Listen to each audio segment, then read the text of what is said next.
studies have shown that if you inject an elephant with Ozempic, he may actually be able to fly.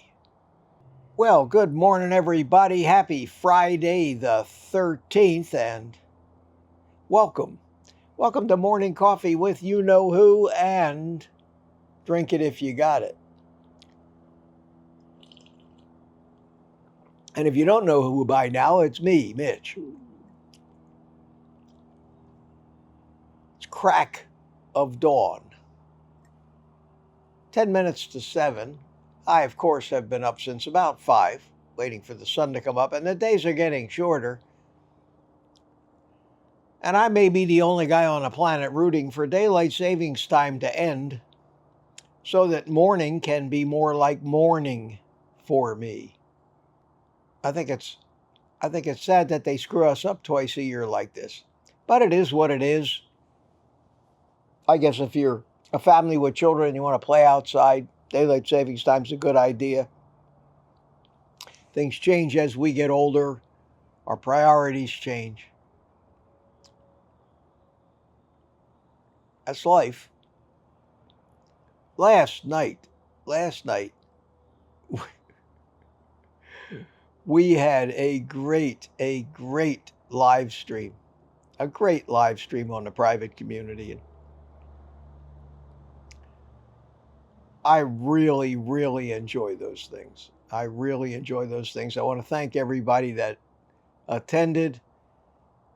At one point, we had eight faces and people talking in the window, having conversations, people chatting it up in the chat. A lot of support going on. Actually, some love in there too. I think that everybody's becoming great friends based on what I read in the chat. There are no detractors in that live stream. There are no trolls. There are only like-minded people, all eager to help each other. It's a beautiful thing. It's a beautiful thing. So I want to thank everybody who came out for that. Typical morning this morning, I got up, turned the weather on, watched TV for about 5 minutes.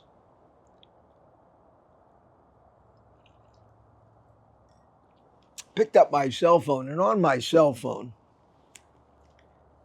being as it's an Android phone, if I sweep it over all the way to the far extremes, I've got what Google calls its news feed. Now, it's coming from Google, so I think that I know which way it might lean. But first thing I saw this morning, and I want to talk about these a little bit, was this kind of like a tree shaped like a head with the leaves blowing away. And the title of this study was, and I'm not making this up, this is what they're presenting to me, I guess based on a lot of what my interests are, what they know about me, and their huge database of maybe every word I've ever said that Google has listened to, maybe every website I've ever visited on a Chrome browser, maybe every location I've ever been that my phone has reported on. And they've decided that I want to see this. Scientists identify key lifestyle factor linked to cognitive decline among older adults. And I said to myself, that's great. They're finally going to blame sugar and seed oils and statins and cholesterol-lowering medications for this explosion of dementia that we've had. We didn't have this kind of dementia in the 50s and 60s, before all this food fraud and food nonsense happened, I figure these are scientists. It says right here, scientists. These scientists have to be smart or they wouldn't be scientists. I mean, really, they would know what they're doing. And I couldn't wait. And I clicked on this study. Scientists identify key lifestyle factor linked to cognitive decline among older adults. And what does it say? And this study is from UCL, wherever the hell that is. Suggest smoking significantly accelerates cognitive decline in the elderly, but maintaining a healthy lifestyle in other areas might affect the risk. This study highlights non-smoking as critical for I must be having cognitive decline. The study highlights non-smoking as critical for preserving cognitive function as we live. Well, I think that might be some really good advice there, and that study may really. Excuse me while I light my cigar, would you?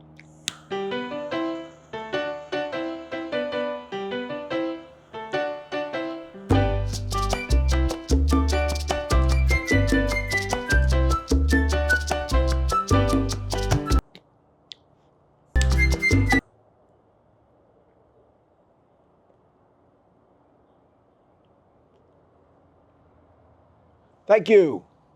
As I was saying, there may be some merit to that study. I know me for one, I'm not smoking. I mean, why would I if scientists have just proven that smoking leads to dementia? I've been smoking for 55 years. God,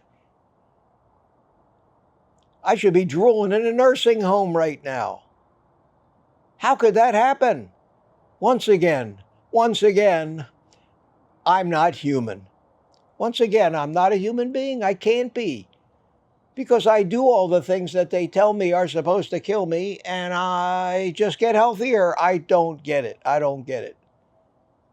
Maybe if I could figure out what it is that I'm doing and sell it, man, I'd make a lot of money.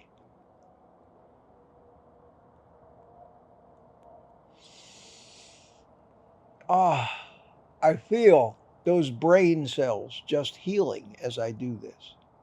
Now, why am I being so sarcastic about yet another nonsense study? And I read this entire study, and I have never heard anything so absurd in my life. And I'm going to give you the highlights of it right now, because I don't want to spend the entire visit with you this morning discussing this, because there's another study right after it in the same news feed. I don't know why or what the agenda was behind this study, but let me read this to you. A new study led by UCL researchers suggests that smoking could be. When you say something could be, you're saying we're guessing. Any real study that shows causality wouldn't say smoking could be. It would say smoking is one of the most significant lifestyle factors influencing the rate of Now, listen to that sentence again. Suggests that smoking could be one of the most significant lifestyle factors influencing the rate of cognitive decline as we age. Okay? What they're saying in that sentence is, we're not sure, and we're guessing that it could be one of the most significant. Well, how many significant factors are there? Are there 10 significant factors, and smoking could be one of them? What the hell have you discovered here? What call to action do we as human beings need to do based on this brilliant, brilliant discovery and study that you've just shown us? You don't even know if it happens. And if it happens, you don't even know if it was the smoking that did it. It could have been many other things. And we, knowing exactly what it is that's causing cognitive decline, know that you're wrong on every count. On every count. And I challenge anybody out there, to tell me that I, at 77 years old, have cognitive decline, memory loss, lack of coherent thoughts, inability to put together sentences.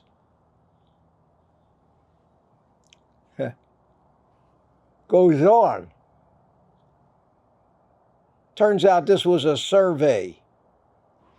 They found that cognitive decline was faster for lifestyles that included smoking, while cognitive decline was generally similar for all non-smoking lifestyles.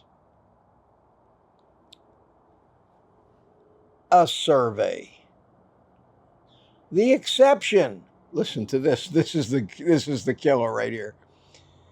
The exception was smokers who had a healthy lifestyle in all other areas. That is, they did regular exercise, drank alcohol in moderation, and socialized regularly. This group had a rate of cognitive decline similar to non-smokers. And I'm furiously looking through this article, and I'm going, what's missing? You're talking about cognitive decline. You're talking about smoking. You're talking about exercise. You're talking about drinking alcohol in moderation. You are talking about socializing. Pardon the F-bomb, folks. What about the fucking food you're eating? What about your diet? The one thing, the one factor, dwarfing any of these other things you're looking at as the real root cause of cognitive decline. What about sugar consumption? What about seed oil consumption? The second, and what I think is and this is my opinion, that I think the biggest cause of cognitive decline is artificially lowering your body's cholesterol with drugs. We need cholesterol. We have done, I don't want to even call them official studies, but experiments in nursing homes where we've taken senile old people off their statins and they got better. And when we put them back on the statins, they got worse again. And you come out here with a bullshit study. Why? Look back in history. God, don't people have any logic anymore? When I was a kid in the 50s and 60s, everybody smoked. My doctor smoked. My mother smoked. Everybody. The kids in elementary school smoked. Everybody smoked. My grandfather smoked cigars. Everybody I knew was a smoker. I was breathing in enough secondhand smoke back in those days that I almost could have considered myself a smoker. Where was the cognitive decline? It wasn't. Certainly not. We had cases of dementia, but certainly not at the numbers and the epidemic that it's becoming today. So, a logically thinking person would say to himself, let me get this straight. Everybody's smoking, no cognitive decline. Today, very few people are smoking. We've taken care of that. The tobacco companies have all taken their addiction experts over to the food companies. The food companies are now jamming addictive, unhealthy foods with tons of sugar and seed oils down our throats. the rate of cognitive decline has gone through the roof. Let's blame the smoking. Yet another phony, ridiculously thought of premise. Now, if that wasn't enough, I went on to the second study. And the second study, as I scrolled down, had a picture of a salad on it. Hey, healthy tomato and some lettuce. Yes, sir. Common weight loss diet may come with a serious downside, long-term study finds. Here we go again. All right, let's open that up. And this starts right out of the gate. Popular weight loss diets that are hypo-focused on carbohydrates, like the keto diet, may be doing more harm than good in the long run. Okay. Tell me why you might think that. Sticking to a low-carb meal plan can help some with diabetes manage their weight loss and blood sugar levels. But a new study from Australia questions the long-term effectiveness and safety of this approach for those without diabetes. Let me get this friggin' straight. This is great for diabetics, but if you don't have diabetes, it's bad for you? So I went on and I read the rest of this bullshit report. There is no scientific validity to this at all. It is one nonsense thing after another. Were they even talking about a keto or a low-carb diet? Or is their version of a low-carb diet a diet with less than 200 grams of carbs a day? There is no valuable information, not only in these bullshit studies that we see every day, sponsored by the, guess who sponsored this one? You think it might have been the sugar industry? Couldn't be, possibly. Say it ain't so. But the medical studies paid for by the drug companies, all of these studies and studies and studies that are marketing pieces, not science. They are designed to feed headlines to a bought off and corrupt media, to feed the narrative that we need to be buying more and more addictive, sugar-laden poison from food companies, and certainly eating less of that deadly meat, eggs, fish, cheese, and the like. We're swamped with this every day. Very few of us have ever been told that these types of messages are propaganda, let alone have the ability and the knowledge to recognize the propaganda when we see it. The only good news and good takeaway from all of this nonsense this morning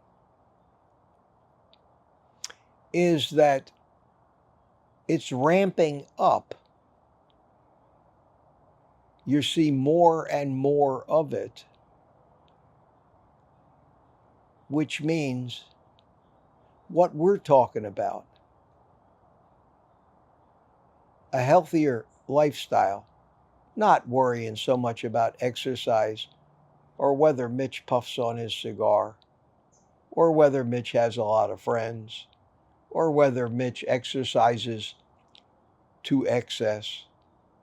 But the real cause of so much of the mental decline, the health problems that we have, that we in the keto space and carnivore space must be making a little dent. We must be shaking their foundation.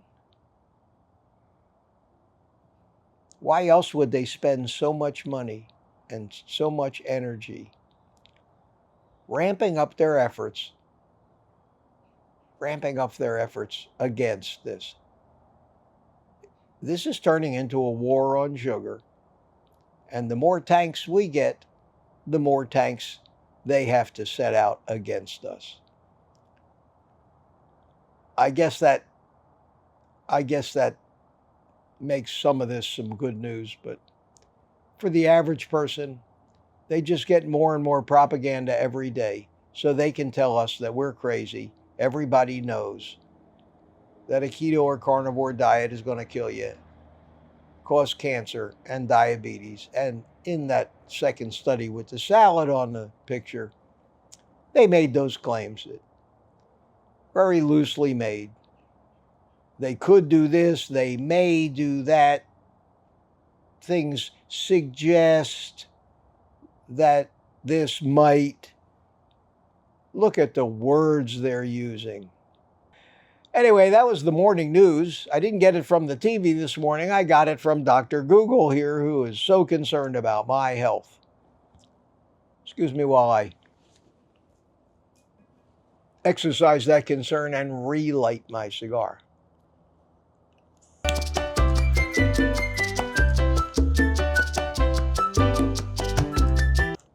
The other news this morning is in the form of an announcement about our upcoming meetup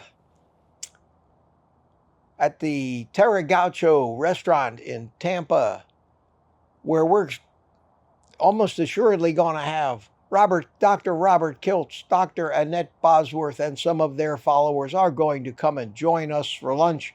And we know definitively, as of yesterday, that we've narrowed it down to a crowd of between 20 and 50 people.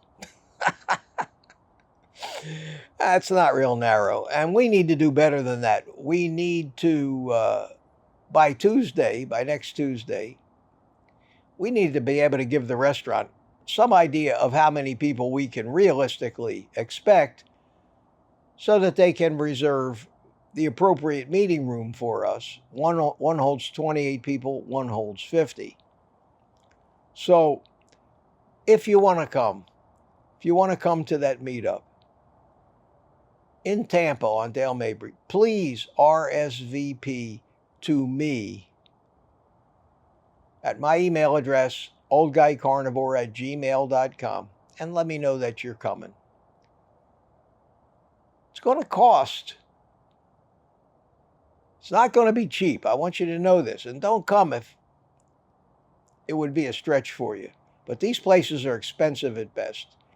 They charge about $36 for that lunch. But I mean, that lunch,